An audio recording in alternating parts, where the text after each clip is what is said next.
Hey crafters! Today's video is very exciting because I am trying a historically inspired 1890s inspired skirt pattern.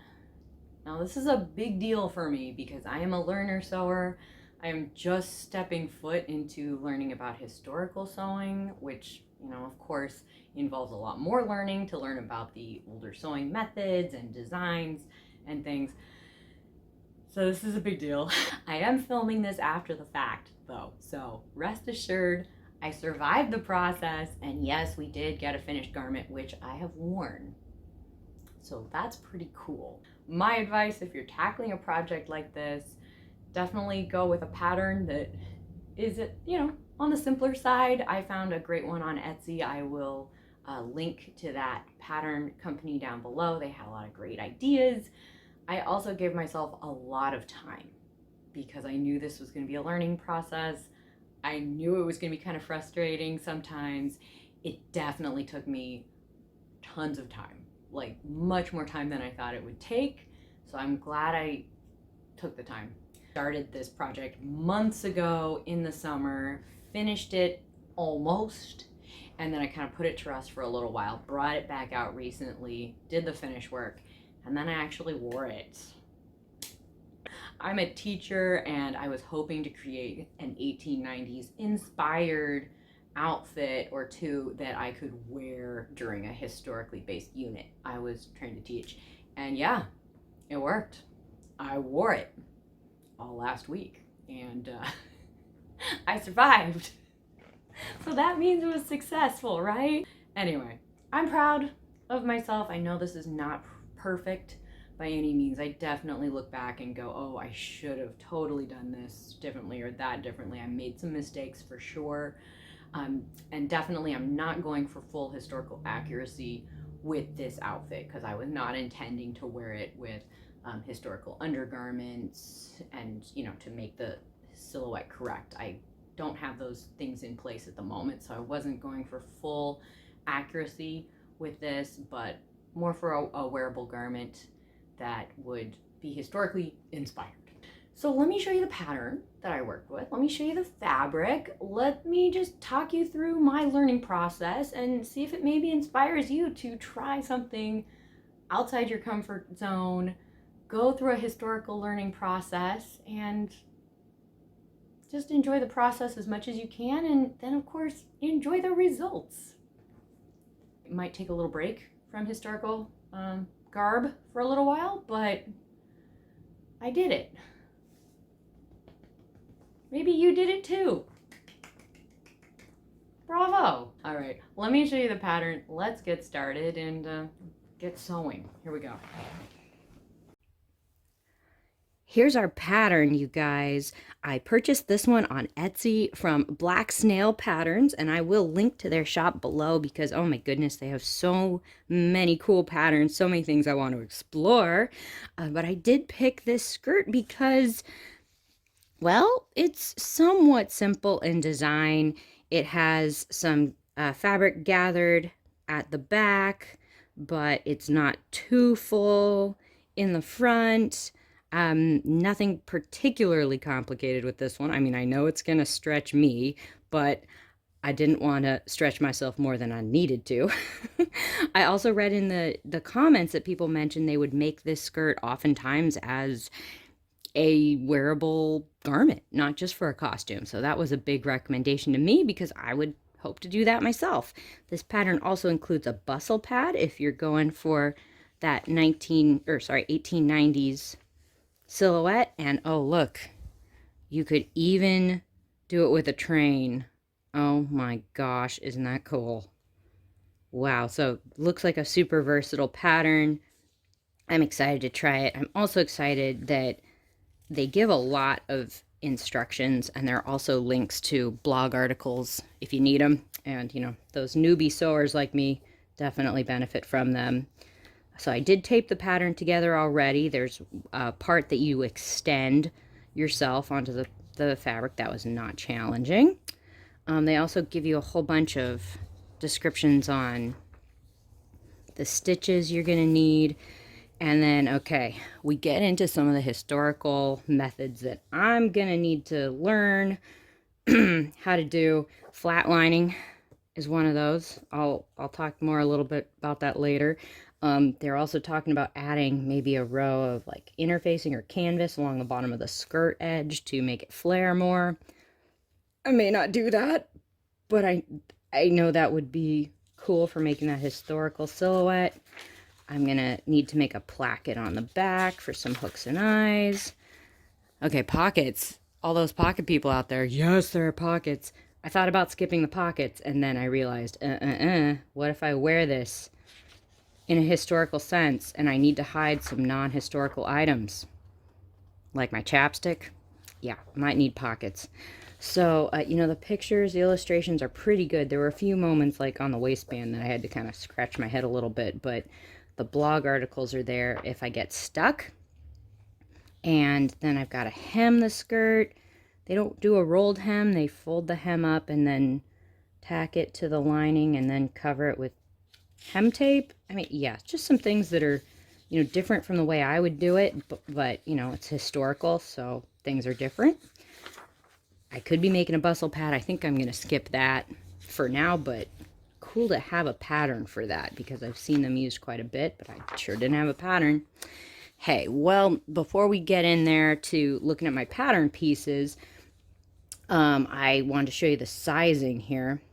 They mention that the sizing of the skirt is considering the fact that many people wearing this for historical costuming are wearing corsets under these garments. And so there's a small waist reduction included in the sizing.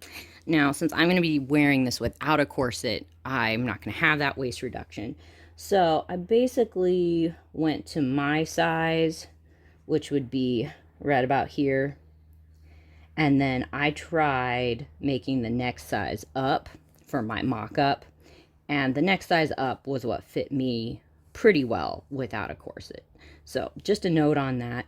Of course, I did do a mock-up of this pattern. I did it with just some sheets, some old sheet fabric, and I sewed it all together and tested it out. And yeah, it took forever, but I'm glad I did because now I feel a little less scared tackling the real thing, and I think it will actually fit me when it's done. So all of that said, let's take a look at our pieces, let's look at the fabric, and let's start this thing. Here we go.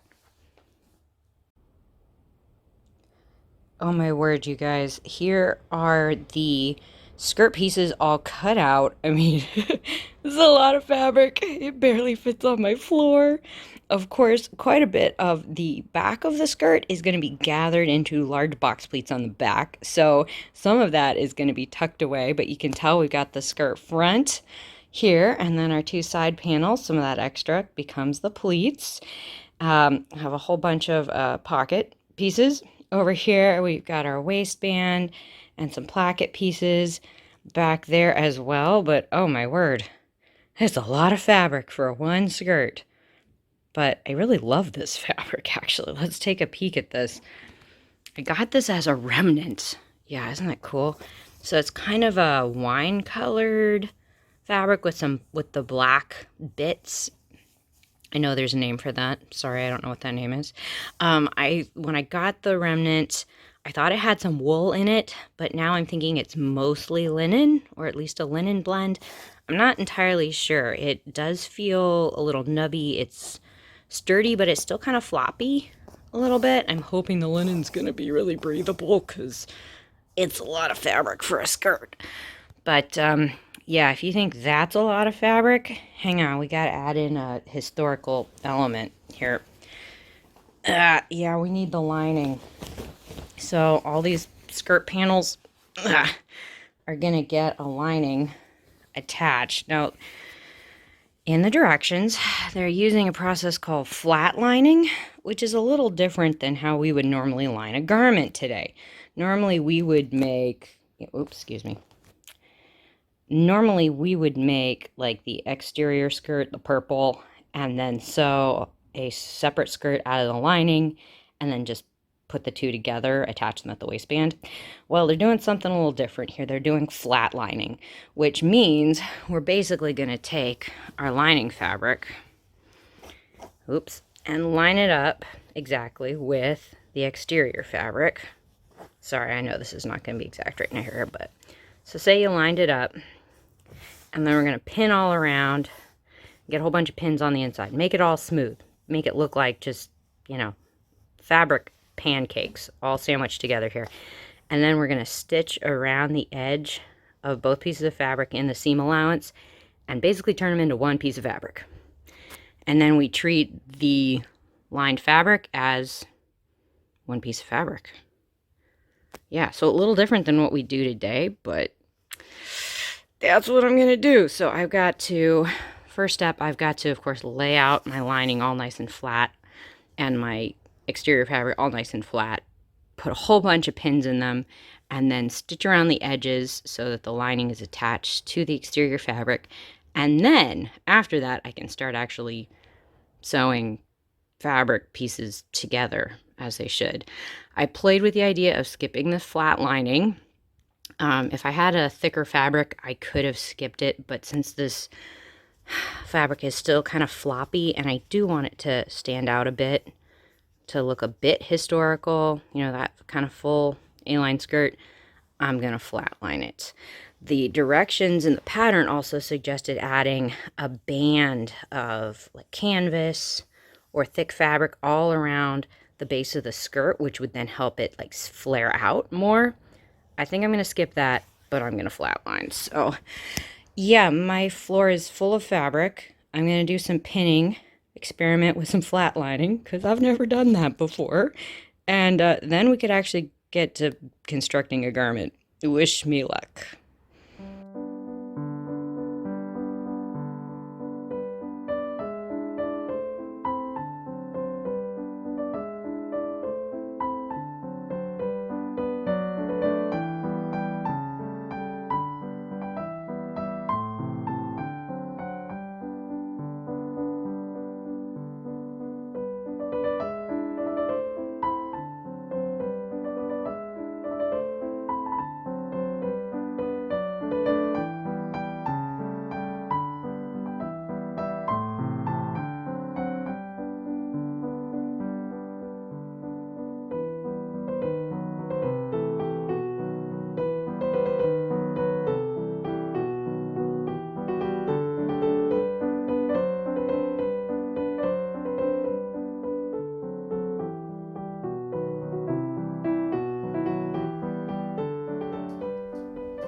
Well, that took a while.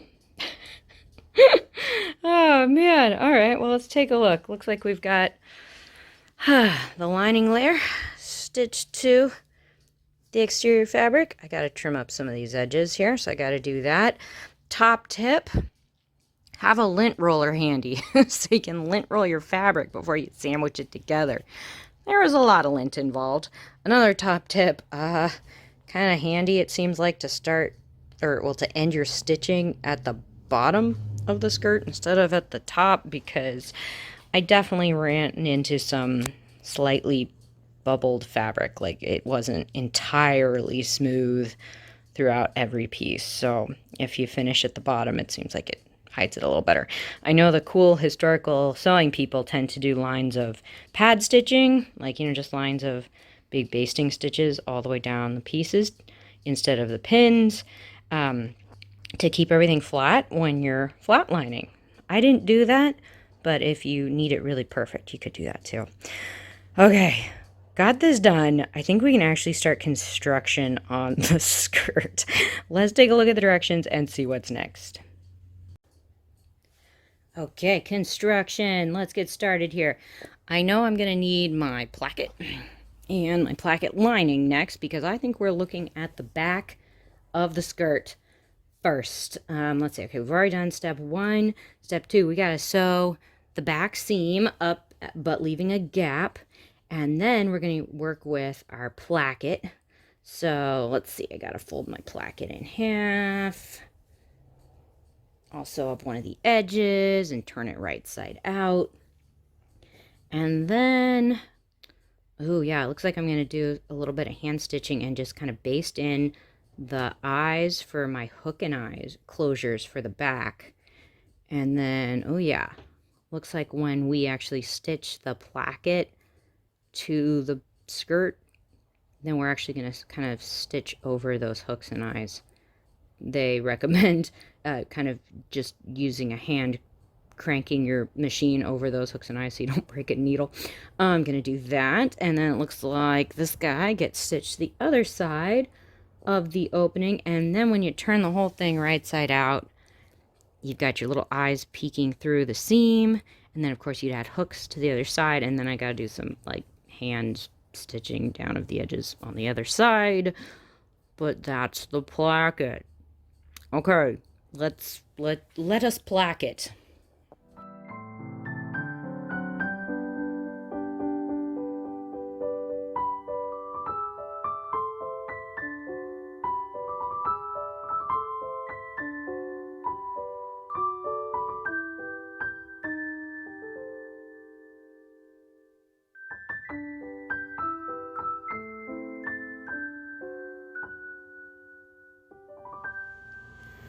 Okay, well, you guys, we have a placket with our little eyes for the hooks and our little lining over here. Hey, just a note, I realized later that I really needed to stitch these guys in stronger than just a basting stitch, which I had done originally. So I went back, secured those in a little bit more before sewing that placket in place.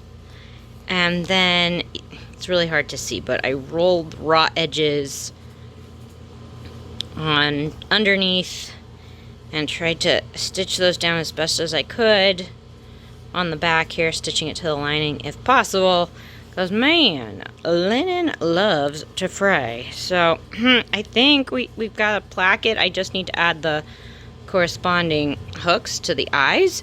But that's exciting. Yeah, it took a while, but that's part of the process. Let's see what we gotta do next. Okay, ooh, we've gotta make a box pleat, so some big pleats, big pleat on each side of our placket there in the back. That's cool. 2 little darts in the front panel, and then we're stitching on some pockets. I may not be able to get to the waistband tonight. We'll see. Let's dive in. Let's see how far I get tonight, and then I will check in with you guys in the morning and see what I've accomplished.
Good morning, you guys. It is the next day, and as you can tell, it's looking like a skirt. Yay!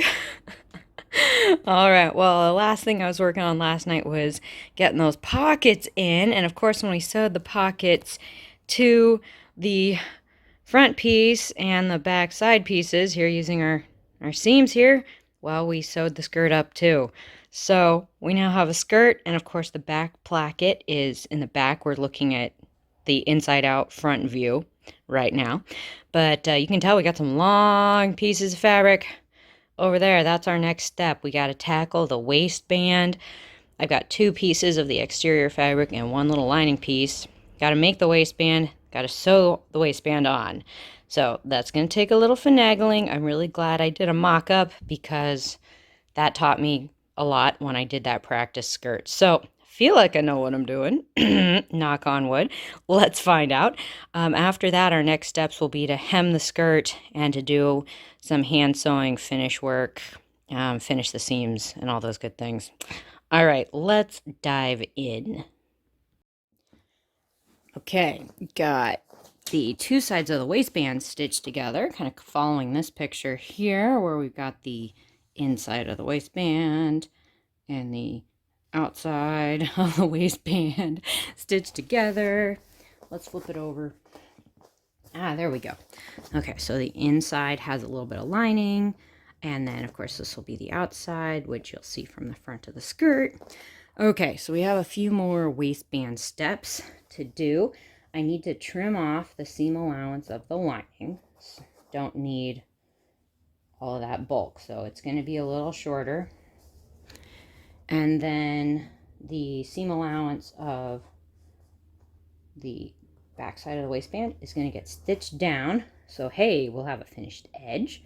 That's cool. And then let's check out our picture next. Our next step, well, we got to sew the edges together so we have nice corners. And then we gotta sew it to the waistband. Yeah, it sounds a little complicated, but once I tried it on my mock-up, I now feel a lot better. There are just a few steps involved in finishing all the edges and making sure everything lines up nicely. So let's just dive right in.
Whew. All right, you guys, congratulations. We made it. We basically have a skirt. There's still a lot of work to do. A lot of finished work, especially. You can tell I need to hand stitch the lining of the waistband to the lining in the skirt. So that's going to look nice. And then, of course, we need to add the corresponding hooks into our placket, and then an extra hook and eye at the top of the waistband, so gotta hand sew that. And then when it comes to the hem, they're suggesting running a gathering stitch along the hem to help gather up the extra fabric and rolling it up and stitching it down. If I had added the canvas layer I think my lining fabric would be a little shorter, and I would just be rolling up the fashion fabric. Either way, this is fine. So I'll need to roll that up and hand stitch that down, and then it's not a rolled hem, you know, kind of going historical here. So then I gotta finish the raw edges. I don't know, I might try some hem tape, or I don't know, I have some twill tape that doesn't match. Yeah, speaking of finish work, I think that's gonna take kind of a while to finish this skirt. I also have the raw edges, and of course it's linen, so it's fraying like crazy. They suggest kind of felling down the raw edges. I know there are a lot of cool historical ways you could do that. I'm kind of looking for an easier way out to finish those long seams. I don't know. I'm playing with the idea of maybe just encasing the raw edges in some bias tape, and then I could sew it on the machine. I know that is not remotely historically accurate, and it's going to be really bulky, so I don't know. I'm going to play around with those ideas. We'll see if I'm going for more efficiency here or historical accuracy. Guess which one I'm going to pick. Hey, I'm going to get sewing, probably turn on some YouTube, Netflix marathons, and I'll show you what she looks like when we're done. Well, hey guys, it is sometime later. Actually, quite a bit later. I started this skirt in the summer, and then I put it to rest for a little while, and I just brought it out recently to do some finish work on it, and so I could wear it. Oh my gosh. Okay, let's see what I did since then. All right, a big job that I needed to do was sewing the hem to the lining, and then I kind of put some iron-on hem tape over that to try to protect the raw edge. Probably would have been nicer and neater if I had stitched some twill tape over that, but I was feeling lazy, and this actually took a while. I also, let's see, I'm not sure if I showed you this. I also tried to finish the raw edges on the inside. I used some bias tape to do that, and you can tell I didn't have all of the same color. But yeah, the edges of this linen were fraying really bad, so I wanted to figure out a way to finish those, and I don't know, I kind of liked the way that looked. I gotta say though, I kept catching this on my shoes as I walked, so I don't know, not bad. I like the way it looked. Not sure if that was the most efficient way to do it. Oh yeah, and you can tell I was using all of my every last bit of iron-on tape and bias tape that I had, and yeah, it doesn't match on the inside. But that's okay. Hey, speaking of the inside, something that I realize I wish I had done, although I kind of knew I would wish I had done it, but I just didn't take the extra time. I wish I'd put in that band of like heavy canvas material into the hem of the skirt, which I think would have held it outward a bit more as I was walking. Because as it was, my shoes kind of kept kicking the front of the skirt. We're looking at the back right now, but yeah. Another thing, I wish I had hung up the skirt and let it pull down a bit before I hemmed it. Yeah, rookie mistake. Hem's a little bubbly. Yeah, I'm learning. Ooh, another thing I did, I sewed on all of the hooks to go with all of the eyes that are all hidden here in the box pleat on the back. I gotta say, these took quite a long time to sew on, but I think I finally learned how to do them the right way, or mostly the right way. I will link to the video I found because I learned something, and I've been doing it wrong the whole time, so that was cool. Yay for learning. Let me flip this over and I'll show you the front. Okay, and here's the front. You can tell the back has a whole bunch more fullness because it is a fan skirt design, and then the front is somewhat less full, you know, a little more A-line. I gotta say, I am loving this fabric. I'm loving this kind of linen blend, and I lined it, or I flat lined it with cotton, so man, it was comfy to wear. Oh, the pockets. Those are huge pockets. They were great. Man, yeah, I love those. Wearing this thing was great. I mean, it felt pretty comfortable. Again, the pockets were great. I'm not used to wearing a real waistband these days, so that was a little different, but it was pretty comfortable. Yeah, I did kick the front of the skirt quite a bit. It kind of got caught on some of my not historically accurate lace-up boots.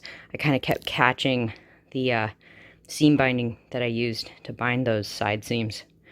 So yeah, maybe having that canvas in the front would have helped with that a bit, but overall, I wore this for a number of days, and I washed it, and it's a bit wrinkly right now, but it held up great. It was pretty darn comfortable. I got a lot of compliments on it, and you know what? This was awesome. I ended up making a blouse as well. I didn't film that process because I was scared.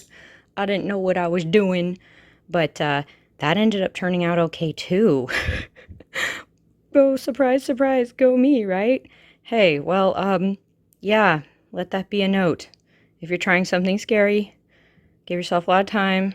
Know it's going to be kind of hard, but keep going, because keep going.